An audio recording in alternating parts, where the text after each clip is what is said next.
Fiți pe fază, dragilor, astăzi vom vorbi despre cum puteți acorda primul ajutor celor în caz de urgență.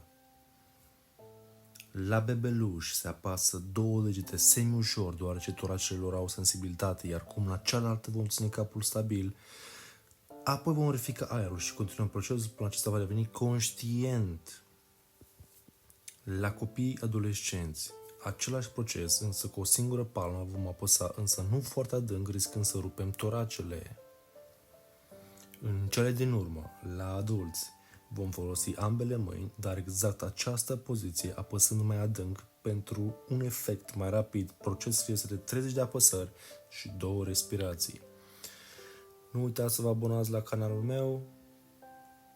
Până atunci, nu uitați, siguranța e pe primul loc.